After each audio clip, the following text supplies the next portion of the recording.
Protestation contre les propos du président nigérien envers les militaires putschistes au Mali. Pour Bamako, ils vont à l'encontre des relations d'amitié et de fraternité entre les deux pays.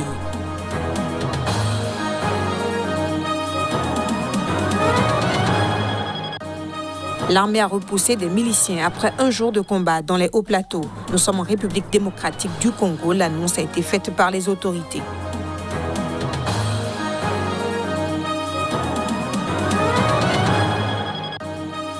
Selon de hauts commandements colombiens de la police et de l'armée, au moins 17 anciens militaires colombiens sont soupçonnés d'être impliqués dans l'assassinat mercredi du président de Haïti.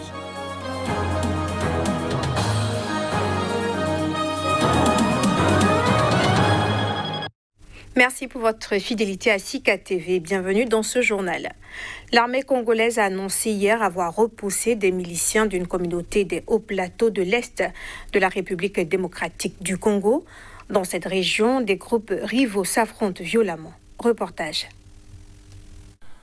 La région des hauts plateaux est le théâtre d'un conflit opposant des groupes armés constitués sur des bases communautaires, notamment des Congolais Tutsis aux lointaines origines rwandaises, les Bouyamulengues et d'autres communautés, Bafuliro, Babembe, Banyundu. L'attaque menée par la coalition Makanika, Twigwaneho, Ngumino et leurs alliés étrangers contre toutes les positions de FARDC, Forces armées de la RDC, aux environs de Minembwe, vient d'être repoussée vers 17h, soit 16h temps universel, après un jour de combat, a déclaré le capitaine Dieudonné Kassereka, porte-parole de l'armée dans le sud Kivu. L'ennemi s'est approché jusqu'à 1 km du siège de l'état-major de l'armée avant d'être mis en déroute. Pour l'instant, à Minembwe Centre, la situation est sous contrôle des FARDC. Les bilans de ces attaques des ennemis sera communiqué aux médias dans les heures qui suivent, a ajouté l'officier. C'est depuis 3 heures, soit 1 heure temps universel, qu'il y a eu de fortes détonations à l'arme lourde et légère. Des affrontements ont eu lieu toute la journée. Même ce soir, les affrontements continuent, a déclaré à l'AFP pour sa part le maire de Minembwe, Gadi Mukiza. Les miliciens Ngimino et Twirwaneho sont retirés à 1 km du centre de Minembwe. Ces miliciens ont contrôlé l'aérodrome et plusieurs coins de Minembwe pendant toute la journée. Ils ont tiré des bombes dans la ville pour avancer, a témoigné auprès de l'AFP un responsable de la société civile anonyme. La situation est confuse. Tous les militaires qui étaient sur des positions aux extrémités de la cité sont actuellement concentrés dans le centre de Minembwe, a indiqué un habitant, Rubibi Ruvuzanguma, joint au téléphone par l'AFP. Bamako a vivement protesté hier contre des propos critiques du président nigérien Mohamed Bazoum envers des militaires maliens putschistes, jugeant qu'ils allaient à l'encontre des relations d'amitié et de fraternité entre les deux pays. Le président nigérien déclarait en effet qu'il fallait éviter que les militaires viennent au pouvoir. Le chef de l'État nigérien a critiqué vendredi la propension des colonels au Mali, auteurs de 2 coups d'État en moins de 9 mois, dont le premier en mai, à prendre le pouvoir après des revers militaires. Il ne faut pas permettre que les militaires prennent le pouvoir parce qu'ils ont des déboires sur le front, que les colonels deviennent des ministres ou des chefs d'État, a déclaré vendredi Mohamed Bazoum lors d'une conférence de presse commune avec son homologue français Emmanuel Macron à Paris. Qui va faire la guerre à leur place, a-t-il ajouté. Ce serait facile si chaque fois qu'une armée de nos pays a un échec sur le terrain, elle vient prendre le pouvoir. Ce ne sont pas des choses acceptables. Suite aux propos du président nigérien, le ministre malien des Affaires étrangères et de la coopération internationale du Mali, Abdoulaye Diop, a reçu vendredi 9 juillet l'ambassadeur de la République du Niger au Mali, Mamoudou Moumouni, selon un communiqué du ministère malien publié samedi. Le ministre a tout d'abord fait part de l'étonnement du gouvernement malien face à de tels propos et a en conséquence élevé au nom du gouvernement de la République du Mali une vive protestation auprès du gouvernement de la République du Niger, ajoute le communiqué. Le gouvernement du Mali tient à rappeler que le Niger et le Mali, liés par l'histoire et la géographie, ont toujours développé de solides relations d'amitié et de fraternité qui n'appellent qu'à être renforcées. Une telle déclaration va malheureusement à l'encontre de cet esprit. Bamako estime que les deux pays devraient plutôt unir leurs efforts pour lutter contre l'extrémisme violent, le terrorisme et la Covid-19, selon le communiqué. Le Sénégal, plusieurs institutions, pays européens, les États-Unis notamment, annoncent la signature à Dakar d'un accord d'un montant de 200 millions d'euros. Objectif, financer l'installation dans ce pays ouest-africain d'une usine de production de vaccins contre le Covid-19 et d'autres maladies endémiques. Images et sons.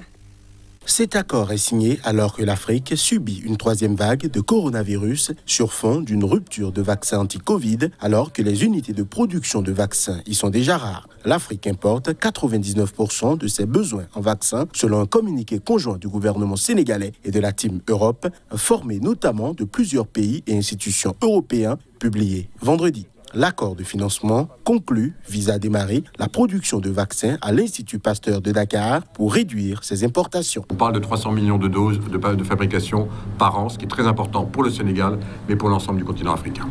On s'est engagé pour le premier trimestre, le président nous a dit, le premier trimestre déjà, de commencer à livrer une partie des vaccins et au plus tard, durant le deuxième trimestre, normalement, le Sénégal deviendra producteur et exportateur également de vaccins anti-Covid autour d'une plateforme qui nous permettra également de produire d'autres vaccins dont le Sénégal et l'Afrique auront besoin. La construction de l'usine de production de vaccins doit démarrer au plus tard en 2021 et 25 millions de doses de vaccins doivent être produits fin 2022. La Commission européenne, la Banque européenne d'investissement, la Banque mondiale, les États-Unis, la France, l'Allemagne et la Belgique doivent contribuer au financement de cette opération aux côtés du gouvernement sénégalais et d'autres donateurs. Le projet devrait coûter au total quelques 200 millions d'euros, soit 130 milliards de francs CFA. L'usine de production de vaccins sera implantée dans la nouvelle ville de Diamniadio, à une trentaine de kilomètres de Dakar, et va employer 300 personnes.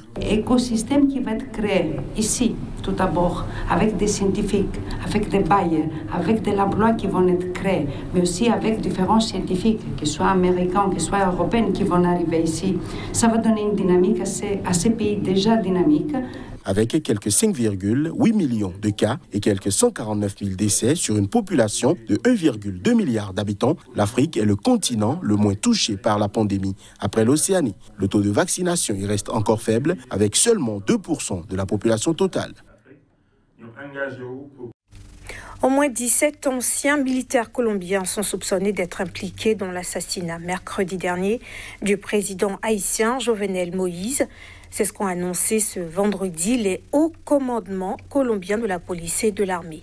Précision.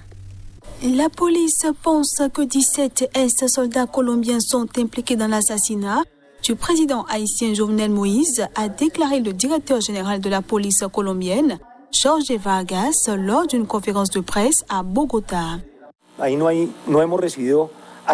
Jusqu'à présent, nous n'avons reçu aucune information d'un quelconque militaire actif en Colombie. Il s'agit donc de civils et de citoyens colombiens.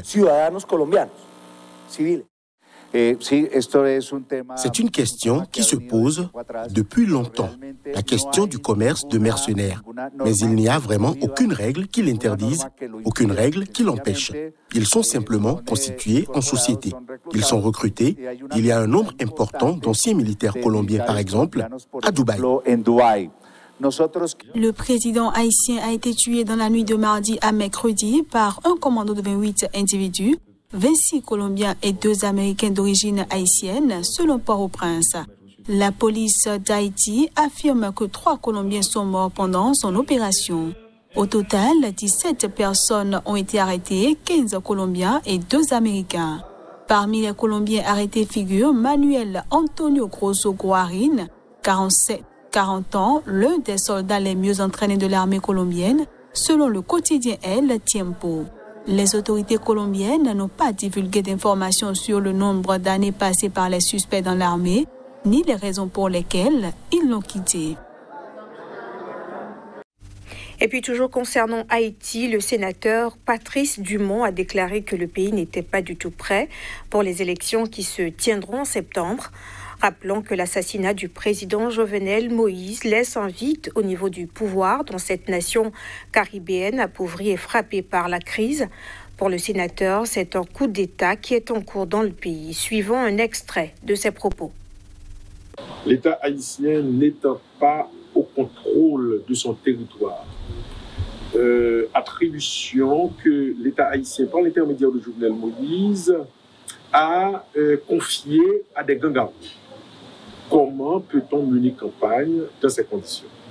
Deuxièmement, donc, l'absence de contrôle de territoire est évidemment un corollaire de l'insécurité. L'insécurité, donc les gens meurent à tout bout de champ. Vous savez, on nous dit qu'il y aurait le premier tour d'élection présidentielle, législative, municipale en Haïti le 26 septembre. Ça veut dire qu'il n'y aurait de délai que de 2 mois et demi. Donc, notre système électoral n'est pas du tout huilé pour que cet exploit puisse être réalisé. La paix d'esprit viendra de l'esprit de concorde qui caractériserait les relations entre les partis politiques, la société civile très active, et de cette société civile, je compte aussi les églises en Haïti et le culte vaudou, les églises chrétiennes, donc protestants et catholiques, et de même que le culte vaudou. Et si, comme c'est en train de se faire, tout ce beau monde arrive à un accord politique qui, alors, serait validé par le tiers du Sénat, je ne doute pas que les Haïtiens commenceront à se dire que le bout du tunnel n'est pas trop long. Et c'est la fin de cette édition. Merci de l'avoir suivi. Restez avec nous sur Sika TV.